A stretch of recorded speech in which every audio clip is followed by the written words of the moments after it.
our 2019 Feast of Tabernacles series. Hallelujah. Hallelujah. And we are gathered again today for the Feast of Yahuwah, for his last great day. Hallelujah. It's been an awesome feast for me. It's been an awesome feast for me. I mean, this is like one of the top 3 feasts for me. It was just totally awesome. It truly was. It was just good. So I thank y'all for that.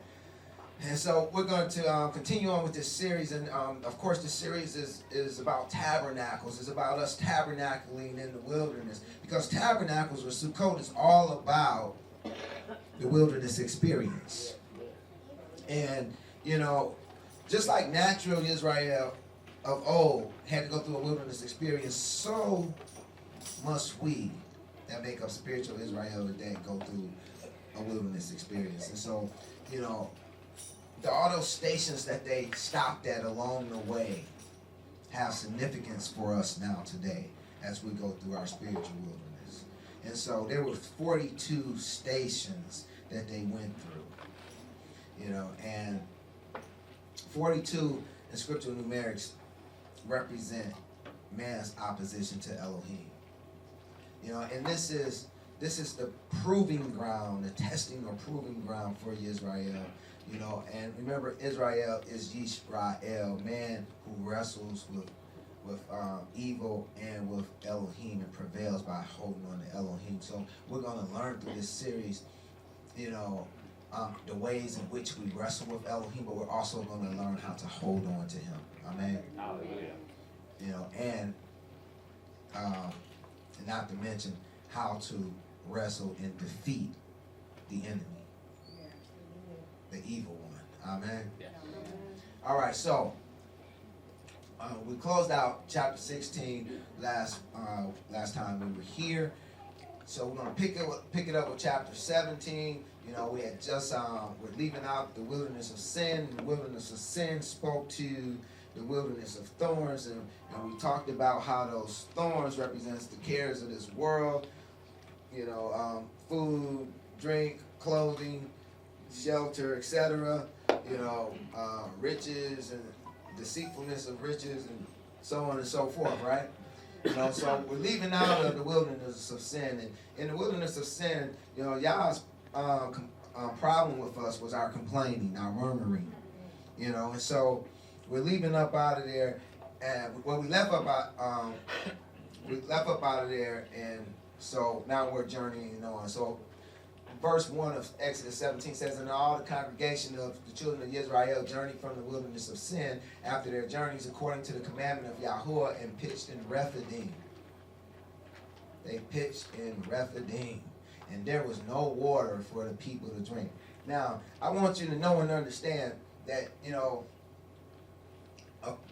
with this wilderness experience, this is one of the pinnacle. It's just a really, really, really important station that you really need to know and understand. Let me put it that way, for lack of a better term. You really need to get this, because this is where a lot of people, Rephidim doesn't mean. So we're gonna properly understand Rephidim and what it has to offer us, and how we find ourselves there and how we get out. But Rephidim is huge. It's huge within our walk. And so I'm putting emphasis on it on purpose, because I want you to relate to, it's a big deal. So yeah. All right, so Rephidim is number 7507 in your Strongs, and it speaks to railings or balusters. It's from rafad, meaning to refresh or comfort. And if you imagine like a railing, along some steps or something to that effect, even a double railing, where you're like super exhausted and you're leaning on both sides of the rail, and you get comfort, from your tiredness from leaning upon them, and you get a little refreshed. So that's what Rephidim represents. You know, it represents, you know, like, you know, those railings, you know, that's there to refresh you and comfort you, okay? Now, you know, Exodus 17:2 says, wherefore the people did chide with Moshe. So first they was murmuring, now they chiding. It says, wherefore the people did chide with Moshe and said, give us water that we may drink. And Moshe said unto them, why chide ye with me? Wherefore do ye tempt Yahuwah? Okay, so I forgot to mention, in verse 1 it tells us that when they got to Rephidim, where they supposed to be refreshed and comforted, you know, there was no water for the people to drink. How many of you know that in the desert that's a problem? You know, when you're in a wilderness experience and you're traveling through a desert with no water, that's a problem. You know, so I want you to know and understand that you're going to come to a place in your walk where there's not going to be any water. You know, Rephidim is a place where there's no water. Now, water, is specifically drinking water, speaks to counsel. You know, and so here it is, you're going to get to a place where you're going to be thirsting for counsel and you're not going to have any. You know, so I want you to be able to recognize Rephidim when you get there. You know, it's going to be a place that's in a valley, so it's going to be a low spot in your life. It's going to be a time when you're down. And you're not going to know what to do. That's why you need the counsel. Only thing is, there won't be any. There won't be any counsel. You're going to be looking for it. You're going to be dying for thirst of it, but it's not going to be there. And then you can say you won't, but you're going to do the same thing they did. Yeah. You're going to start chiding, you know, and, you know, with Moshe. Moshe, his name means drawn out. And it speaks to the one who was drawn out to lead God's people. So in here, that would be me. Yeah, and you're going to come to me and you're going to start talking about, you know, well, how come this and why that? You know, and all I'm going to tell you is what Yah said.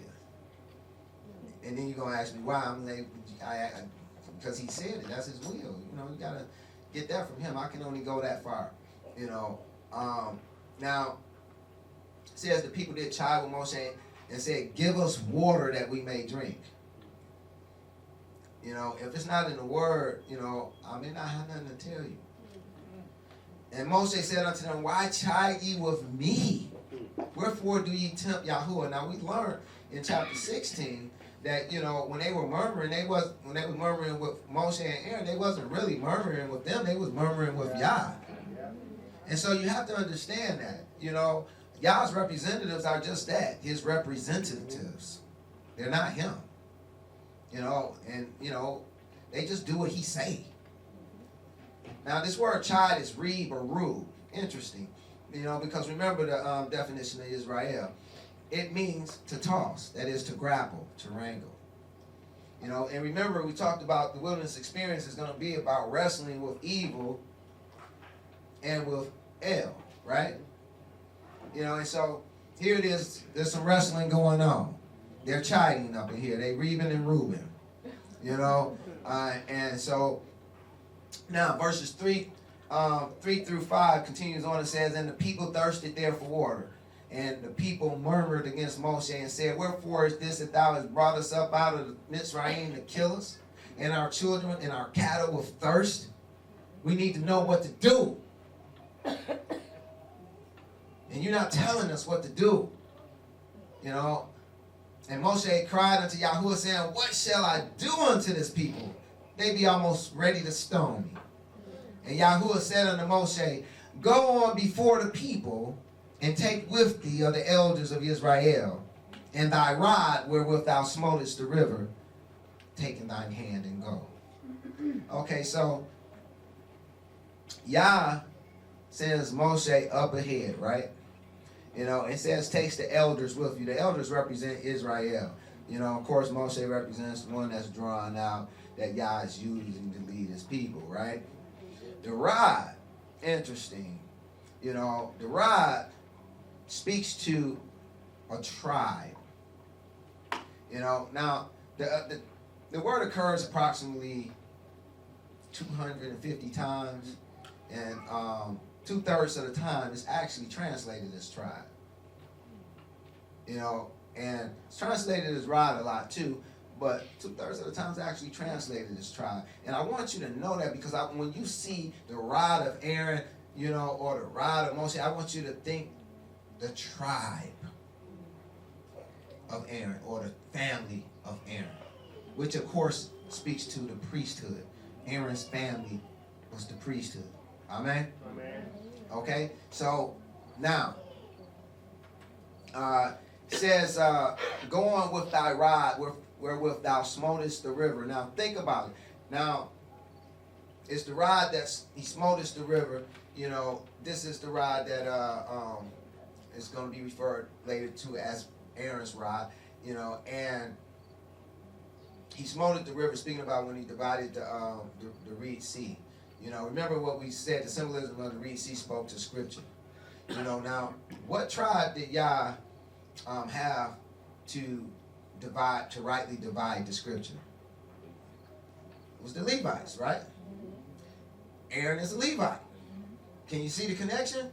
This is not by happenstance. This is not arbitrary. Yah is intentional. And this is intentional. This is what this rod represents. It represents a tribe, the tribe of Levi in particular. Levi means to be joined to or attached to. And the true tribe of Levi are those who are truly attached to or joined to Yah and to his people.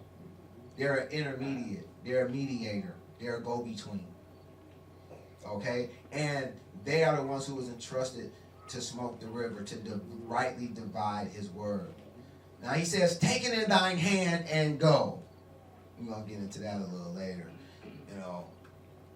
Now, verse 6 says, behold, I will stand before thee upon the rock. We know who our rock is. Amen. Yeah. Behold, I will stand before thee upon the rock in Horeb, and thou shalt smite the rock, and there shall come water out of it, that the people may drink. Okay, so we don't know what to do. We're going to find out what to do, because we're going to get some water. We're going to get some counsel. And Moshe did so in the sight of the elders of Israel. Now, this word Horeb, it means desolate, but it's from Korab, meaning to part. So it's desolate from a drought. You see, to parch through drought, from a lack of water. Which is important to understand, because, Yah has drawn a picture for us. And so the picture that he's drawn for us is that, in Horeb, the rock is in Horeb. It's in, you're only going to find it when you don't have no counsel, when you don't know what to do. When you know, then can't nobody teach you nothing anyway. And can't nobody lead you or guide you nowhere, no way.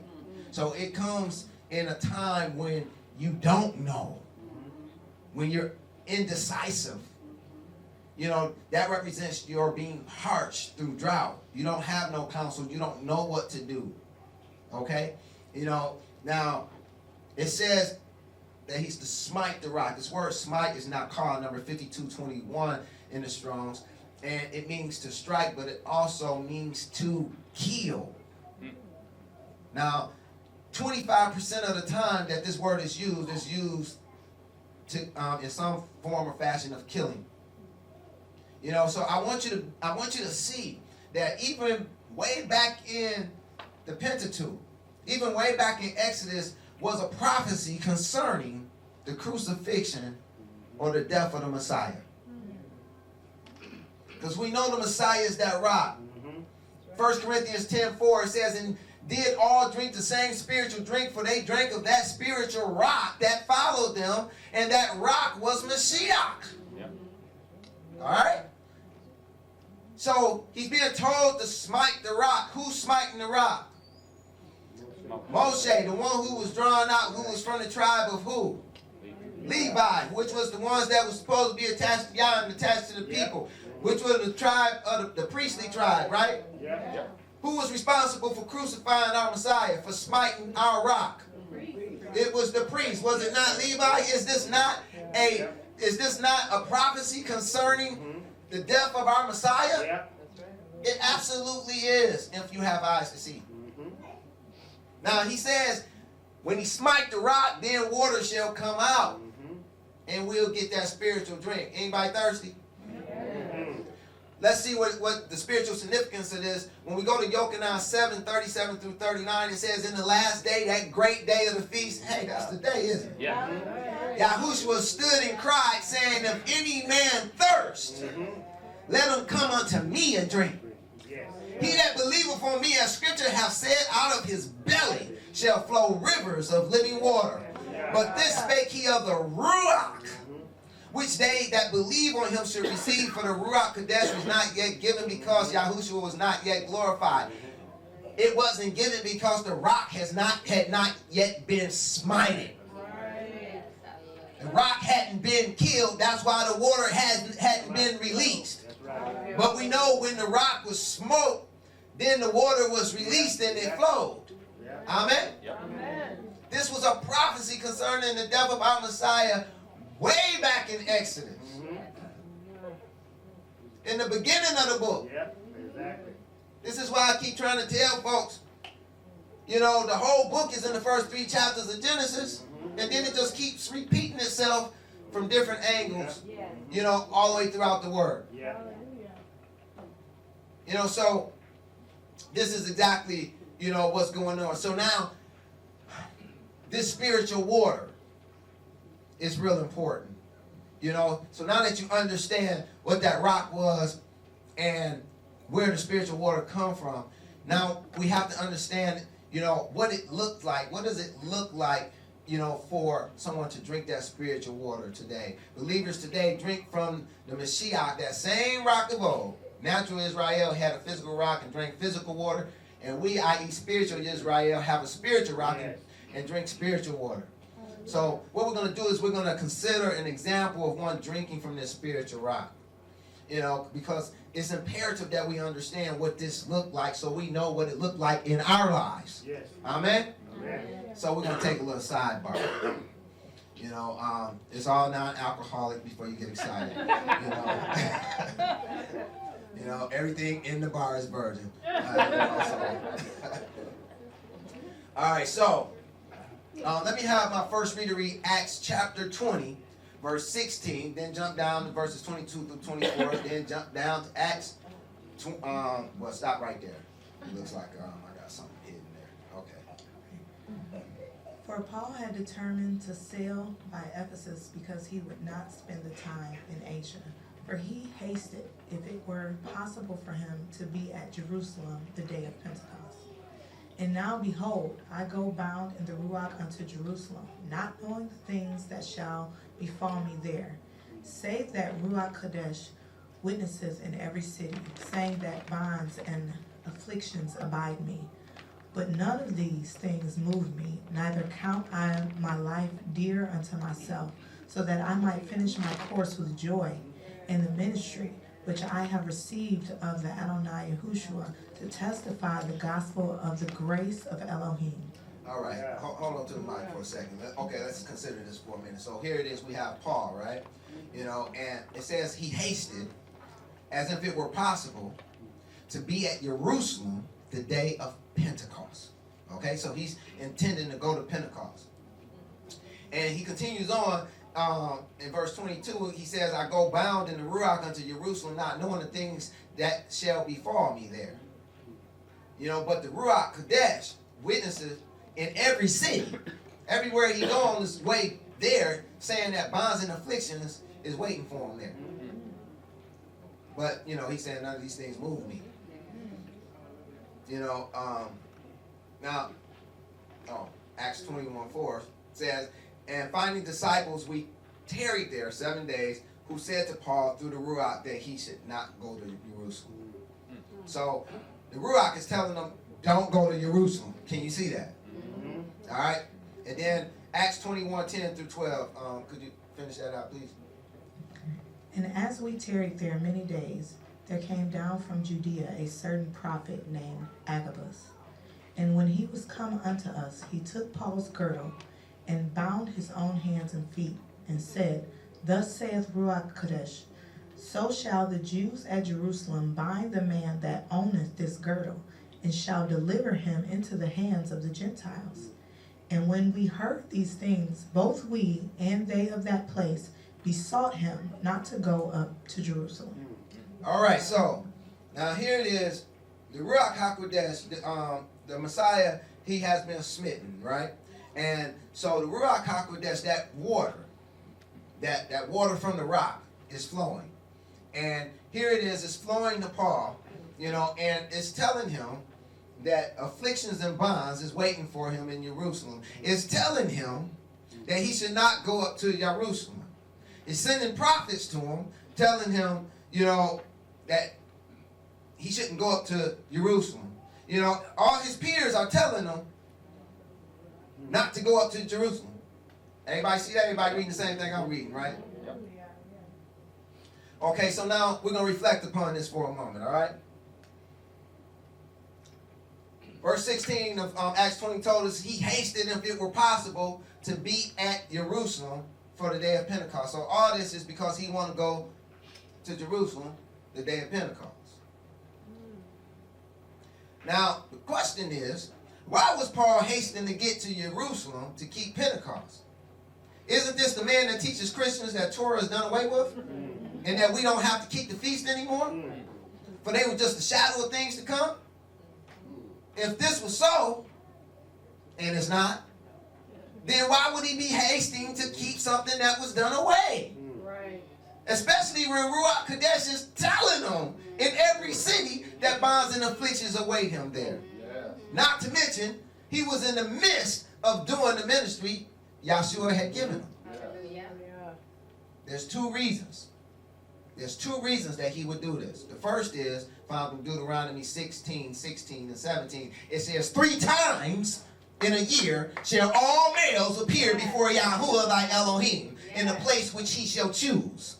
In the feast of unleavened bread, in the feast of weeks, which was Pentecost, and in the feast of tabernacles, which is now.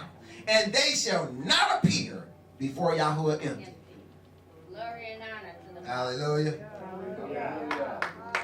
Verse 17. Every man shall give as he is able, according to the blessing of Yahuwah thy Elohim, which have given thee. All right? So why is Ruach HaKodesh telling Paul not to go when Yah's words say to go? That's kind of perplexing, isn't it? Yep. That's very perplexing indeed. Ruach Kodesh is telling him not to go. The word saying go. Because Deuteronomy 16, 16 definitely saying go, isn't it? 3 times in a year? So why is Ruach HaKodesh telling Paul not to go? Even because of 1 Corinthians 10, 13, which teaches us. It teaches us so we should learn, right? It says, there have no temptation taken you, but such as is common to man. But Elohim is faithful, who will not suffer you to be tempted above that ye are able, but will with the temptation also make a way to escape, that ye may be able to bear it. So you see, Ruach Kodesh was simply giving Apostle Paul a way out. Yeah. In case he felt he wasn't able to bear the bonds and affliction, he had a way out. But don't do like most would-be saints and get Ruach Kodesh's counsel confused with the overall will of Elohim, which is found in his written word.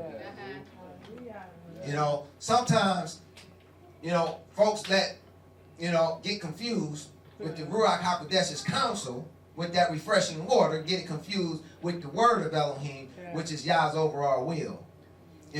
Now, Deuteronomy 12, 10 through 12, my next reader, please. But when ye go over Jordan, and dwell in the land which Yahuwah your Elohim giveth you to inherit, and when he giveth you rest from all your enemies round about, so that ye dwell in safety, then there shall be a place which Yahuwah your Elohim shall choose to cause his name to dwell there. Thither shall ye bring all that I command you, your burnt offerings and your sacrifices, your tithes, and the heave offering of your hand. and all your choice vows which ye vow unto Yahuwah. And ye shall rejoice before Yahuwah your Elohim, ye and your sons and your daughters and your men servants and your maid servants, and the Levites that is within your gates, for as much as he hath no part nor inheritance with you. Hallelujah. See, you cannot just do things your way. Yah has his way, and he says, there shall be a place which Yahuwah your Elohim shall choose to cause his name to dwell there. Thither shall you bring all that I command you. So you have to go where Yah put his name. And during that time of Apostle Paul, that was Jerusalem.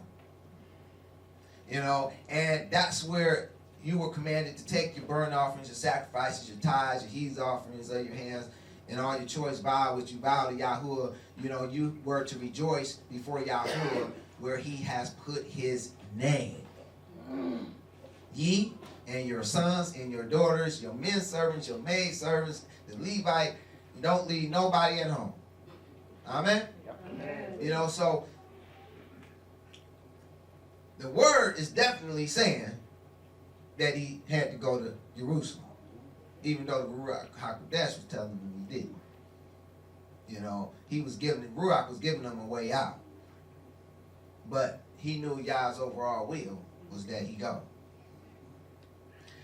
Deuteronomy 14:22 through 25. My next reader, please. Thou shalt truly tithe all the increase. Thou shalt truly tithe all the increase of thy seed, that the field bringeth forth year by year. And thou shalt eat before Yahuwah thy Elohim in the place which he shall choose to place his name there. The tithe of thy corn, of thy wine, and of thy oil, and the firstlings of thy herds and of thy flocks, that thou mayest learn to fear Yahuwah thy Elohim always. And if the way be too long for thee, so that thou art not able to carry it, or if the place be too far from thee, which Yahuwah thy Elohim shall choose to set his name there, when Yahuwah thy Elohim hath blessed thee, then shalt thou turn it into money, and bind up the money in thy hand, and shall go unto the place which Yahuwah thy Elohim shall choose. Okay, so we see that, Yah was pretty adamant about going to where he chose. Not where you choose, but where he chose for you to go, where he has put his name. So you see, it was Yah's overall will for Paul to go to Jerusalem. Ruach Kodesh was just advising him not to go so he'd have a way out. For there were bonds and affliction waiting for him. But what was Apostle Paul's response to all this? It's found in Acts 21:13 and 14. It says, then Paul answered, What mean ye to weep and break my heart? For I am ready not to be bound only, but also to die in Jerusalem for the name of Adonai Yahushua. And when he would not be persuaded, we cease saying, the will of the Adonai be done. Hallelujah. Hallelujah. That's what I'm talking about. So how did Apostle Paul, or how could you, or I for that matter, know what to do if we're confronted with a similar situation? Whereas the word is telling us one thing and the Ruach Kodesh telling us another. And why on earth would Apostle Paul still decide to go to Jerusalem when Ruach Kodesh is telling him in every city on his way there not to go? Why wouldn't he just take the easy way out? And did he actually do the will of Yah when he ignored the Ruach HaKodesh? When he ignored the Ruach's refreshing counsel, why didn't he just drink from the rock? The only other explanation is that he was chasing blessings. That he might have a reward in the hereafter. That he was trying to store something up in the bank account so when he get there, he wouldn't be broke. Amen? And how you do that? Matthew 5:2-9 teaches us how to be blessed. But it teaches us how to be blessed in the hereafter. It says, and he opened his mouth and taught them, saying, speaking of our Messiah, it says, blessed are the poor in the Ruach. You know, he didn't mind being poor because, you know, in the Ruach, because he knew he'll be rich in the hereafter. It says, for theirs is the kingdom of heaven. Hallelujah. Blessed are they that mourn, for they shall be comforted. Blessed are the meek, for they shall inherit the earth. Blessed are they which hunger and thirst after righteousness, for they shall be filled. Blessed are the merciful, for they shall obtain mercy. Blessed are the pure in heart, for they shall see Elohim. Blessed are the peacemakers, for they shall be called the children of Elohim. See, this is what we're supposed to be striving to do, that we might be blessed. We want to always try to bring peace to the situation. Yes. We always want to operate with a pure heart. We always want to be merciful, because if we're not merciful, we can't receive mercy. We always want to hunger and thirst after righteousness, because that's one of the first things he told us to do. Seek ye the kingdom of Elohim and his righteousness. And blessed are the meek. We always want to be meek. We always, Solomon says it's better to mourn than to laugh, or something to that effect. Don't quote me on that. But blessed are the poor in the Ruach. So these are the things that we're supposed to be looking for and striving for. And it continues on in verses 10 through 16. It says, blessed are they which are persecuted for righteousness' sake, for theirs is the kingdom of heaven. Now they was talking about beating and persecuting Paul, and he still decided to go anyway. You think he could have been, trying to get a blessing? It says, blessed are ye when men shall revile you and persecute you, and shall say all manner of evil against you falsely for my sake. What, you think he was trying to get a blessing? It says, rejoice and be exceedingly glad, for great is your reward in heaven. So persecuted they the prophets which were before you. You think he was trying to rejoice in the spiritual realm? Yes. See, you have to know and understand, even as verse 13 of Matthew 5 teaches us, it says, ye are the salt of the earth. But if the salt has lost its savor, wherewith shall it be salted? It is henceforth good for nothing but to be cast out and trodden under the foot of men. You're supposed to be salt. If you're not making things salty, then what good are you? Now what's the main property of salt? It preserves. What are you preserving? Are you preserving the way of Elohim? Because if you're not, then you're not doing that. You done lost your savor. It says, ye are the light of the world. A city that is set on a hill cannot be hid, neither do men light a candle and put it under a bushel, but on a candlestick, and it giveth light unto all that are in the house. Let your light so shine before men, that they may see your good works, and glorify your Father which is in heaven. If you're gonna walk this thing out, then don't walk it out in the shadows. Wherever you go, you should be willing, ready, and willing to represent Yah to the fullest. That's why I love Brother Bremen. Every time I see him, he got something on representing Yah. I'm not gonna mention this his own t-shirt line, but hallelujah anyway. He's still representing Yah and himself. So I give him kudos for that. Every time I walk out the house, I try to have something on to represent Yah.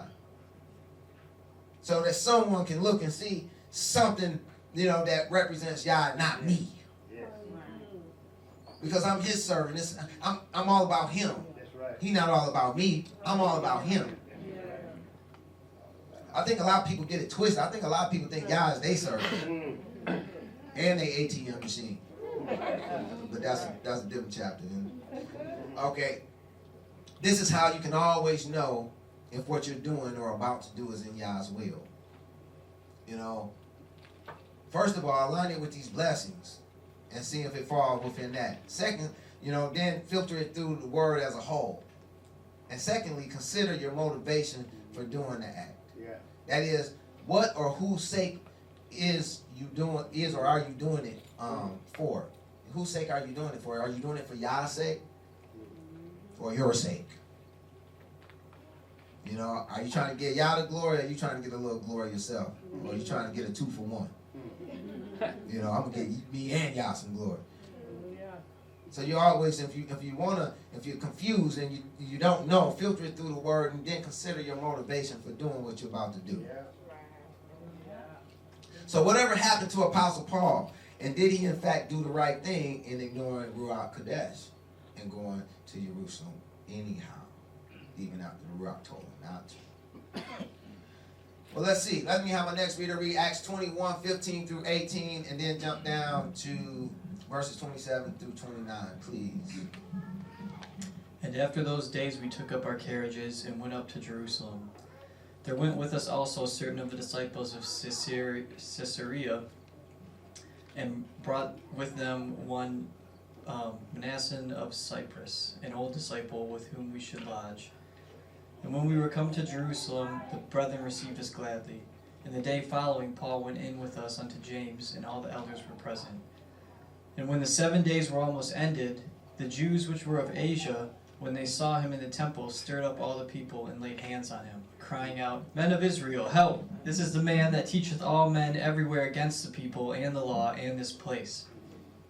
And further brought Greeks also into the temple, and have polluted this holy place. For they had seen before with him in the city of Trophimus an Ephesian, whom they supposed that Paul had brought into the temple. So you see, Apostle Paul was misunderstood way back then.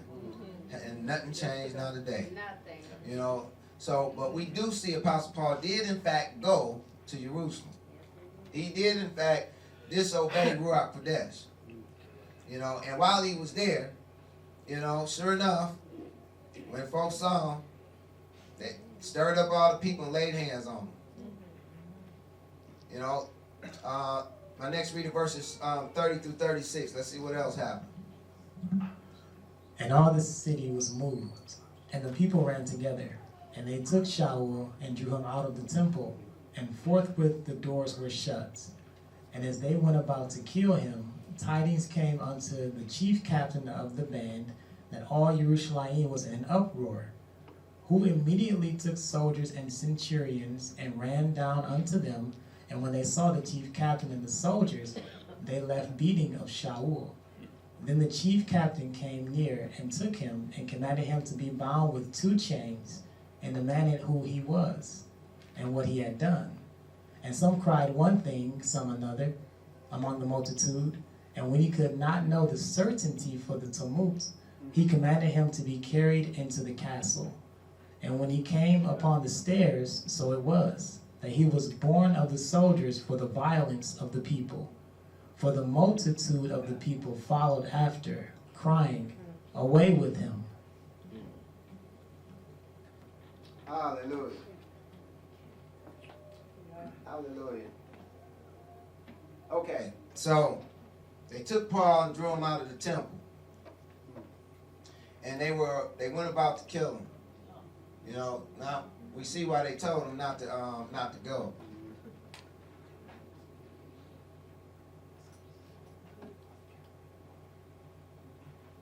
And so they beat him. We see in verse 32. And it says,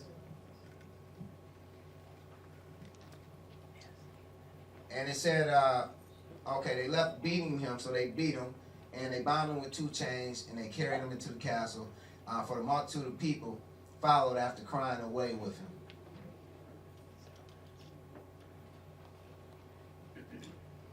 Give me a second. I had a technical difficulty.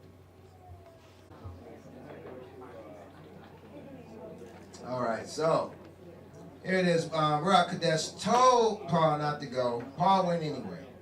And so they laid hands on him. They beat him. They drew him out of the temple. They went about to kill him. You know, they finally left off beating him. They took him. They bound him with chains. They commanded him to be carried into the castle. For the multitude of people was crying away with him. They was trying to do away with him. Let me have my next reader read the next series of passages, please. But Paul said, I'm a man which am a Jew of Tarsus, a city in Sicilia, a citizen of no mean city. And I beseech thee, suffer me to speak unto the people. And when he had given him license, Paul stood up on the stairs and beckoned with the hand unto the people. And when there was made a great silence, he spake unto them in a Hebrew tongue, saying, and they gave him audience unto this word, and then lifted up their voices and said, Away with such a fellow from the earth, for it is not fit that he should live. And as they cried out and cast off their clothes and threw dust into the air. And when it was day, certain of the Jews banded together and bound themselves under a curse, saying that we would neither eat nor drink till they killed Paul. And they were more than 40 which had made this conspiracy. And he called unto him 2 centurions, saying, Make ready 200 soldiers to go to Caesarea, and horsemen 70, and the spearmen 200, and at the 3rd hour of the night, and provide them beasts, that they may set up Paul on, and bring him safe unto Felix the governor. Okay, so fine mess that Paul got himself into, right?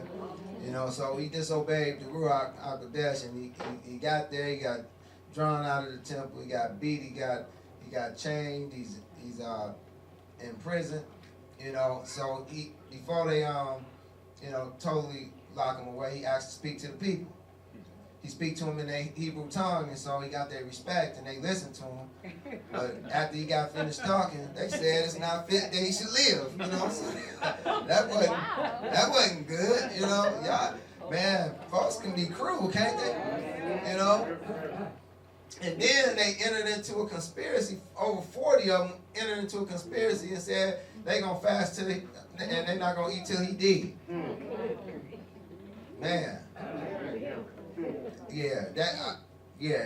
It was real serious around there, and so it was so serious that the governor had to gather an army of about 500 to get him out of there safely. That's huge. There's a lot going on here, right?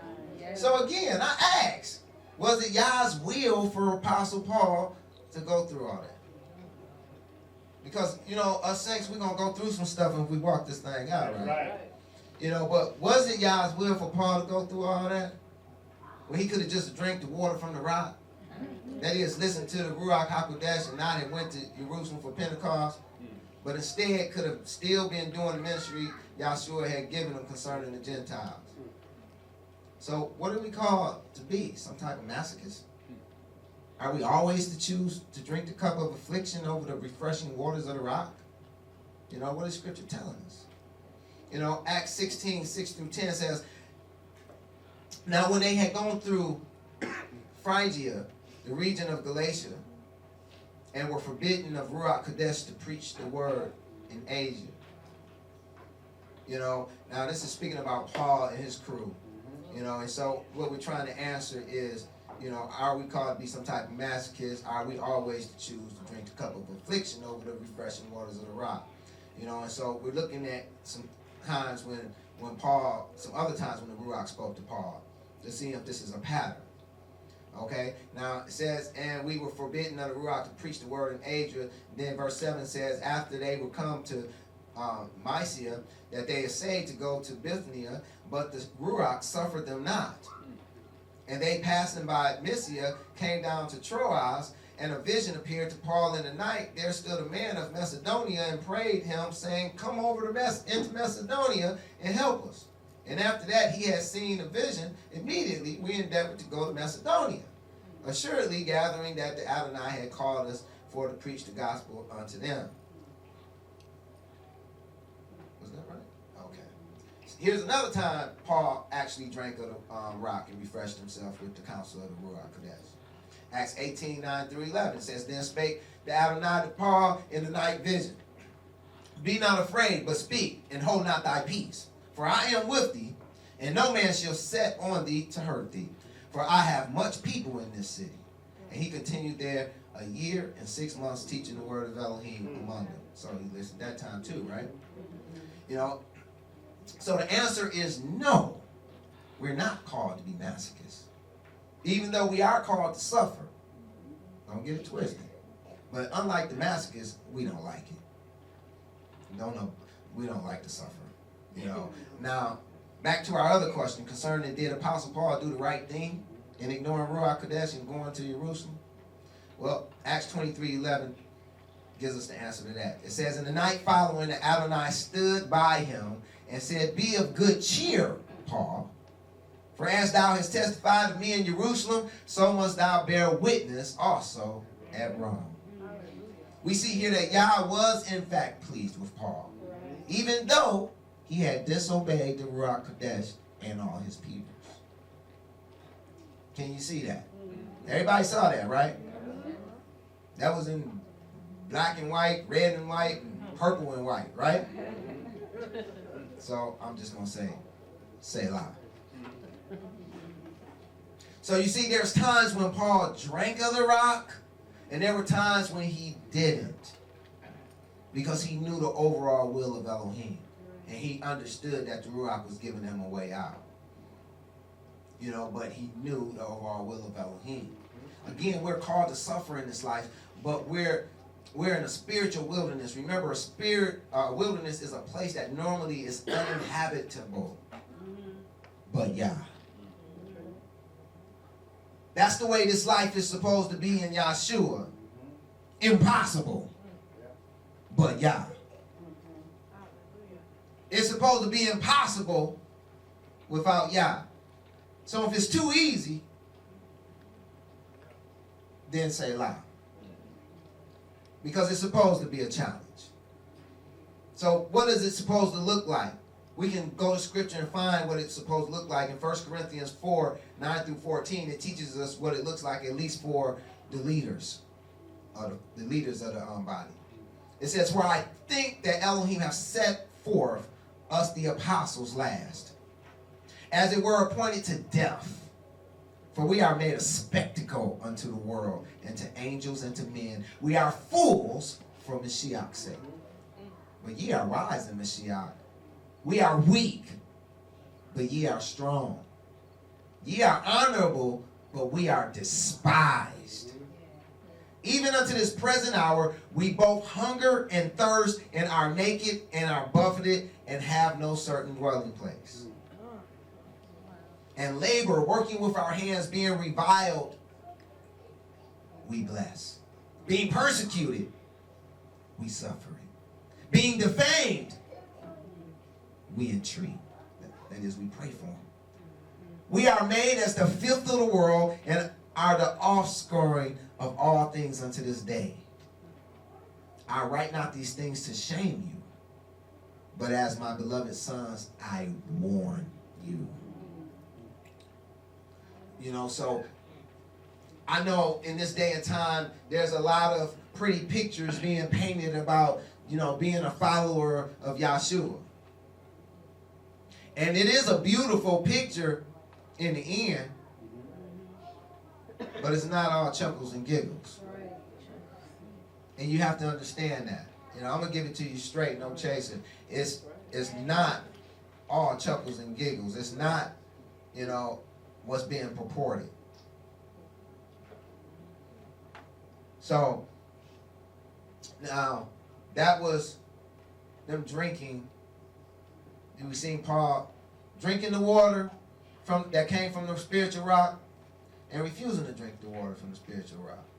And sometimes you're going to have to make that choice. And now if you feel like you can go through it and you're trying to store something up in the heavenly bank account, then like Paul, go for it. You know, but if you don't feel like you can, the Ruach will always give you a way out. So look for it.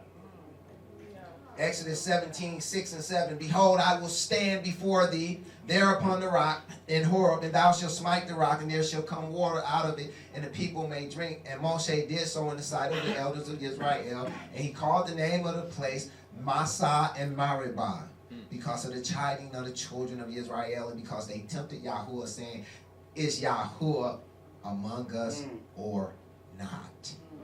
So what does this teach us? This teaches us that when we get into these low places, when we get into these these places of depression, when we get into these places in which it seems like nothing is going right, everything's going awry, it's going to come a time and you're not going to know what to do. You're not going to have any counsel. You're going to realize that you're in Rephidim.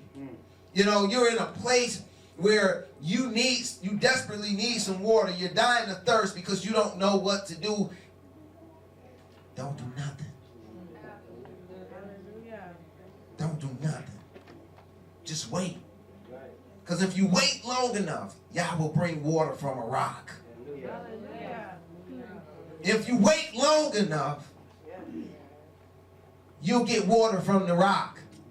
Because the rock has already been smitten. So all you got to do is wait for the stream to reach you. Masah speaks to a testing. Understand that you're going through a test. Maribah speaks to a quarrel. A quarrel.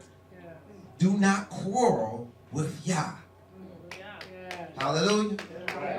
Chiding speak to a contest, to wrestle, to wrangle. Do not wrestle with Yah. You cannot win. You can hold on to him, but don't wrestle with him. Exodus 17:8. Then came Amalek and fought with Israel in Rephidim. Amalek, his name means dweller in a valley. He's a descendant of Esau.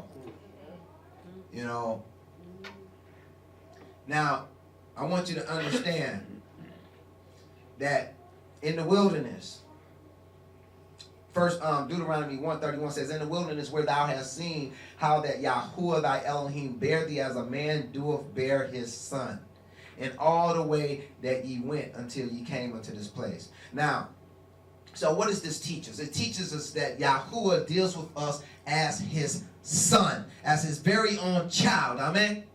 Okay, now I want you to take yourself back, way back. Some of you way, way, way back, to when you were a little child. Amen? And I want you to think about a father or a father figure. Okay? And your father is telling you to do something. Or he's taking you somewhere and he's not fully explaining where you're going or what you're about to do. And because you're a youth, you get frustrated and you don't understand, and you start testing your father, even as he's testing you. But you start quarreling with him. You start wrestling with him. What's going to happen? What was that? You're going to get a whooping. You're absolutely right.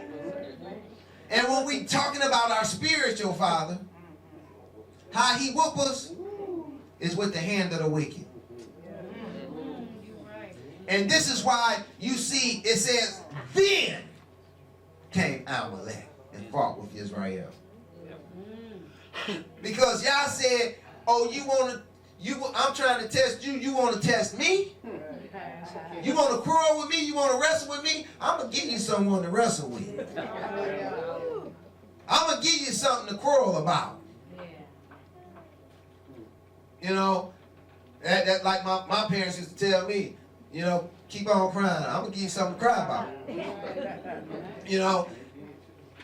This is the same thing that, oh man, they sure did. This is the same thing that our Heavenly Father does, though. He will give you something to cry about. Keep on quarreling with him. Keep testing him. Keep on wrestling with him. He going to give you something to cry about. And see, this is when Amalek comes. See, you have to understand this, because we are going to find ourselves at this place at some point or time within our walk. We're going to find ourselves in Rephidim. We're going to find ourselves in a low place. As a matter of fact, as we continue through these, because Amalek is a dweller in a valley, he's a valley dweller. There's many valleys in the wilderness. Yeah. So this is not going to be the first time you have to battle this cat. So you have to understand why Amalek comes up against you to begin with. Because you lose your covering when you start wrestling and quarreling and testing Yah. And when you lose your covering, now you fair game. And those valley dwellers, they looking for folks who down and out. You know, that's when they want to get at you when you down and out. They want to get you down, beat you down, keep you down. They all about what's down. We trying to get up. You know, so I want you to know and understand why Amalek comes. Because you're going to come to Rephidim in your life. You can trust and believe that. If you're going to walk this thing out, you're going to get to Rephidim. You're going to have to go through some valleys. And when you go through the valleys, the valley dwellers are there. And they waiting to pounce on you. All you got to do is give them an opening. You know, so we really need to learn this lesson. We really need to learn how to conquer Rephidim. You know, and the key is in the name. But, you know, we'll talk about that another time. You know, sometimes when you find yourself in the valley, you know, in a low place, you just have to know, you know, that Rephidim means you're going to have to climb your way up out of it. You know, and you're going to have to climb your way up out of it. And even as Rephidim speak to railings, you know, sometimes you're going to need some help. You know, when you're in Rephidim, it's not no sometimes. You are going to need some help. You're going to need something to lean on. You're going to need something to help pull yourself up out of that situation. You know, and so we'll get into, you know, Amalek and how to defeat him in the next lesson. That's all I have for you today. Pray with us.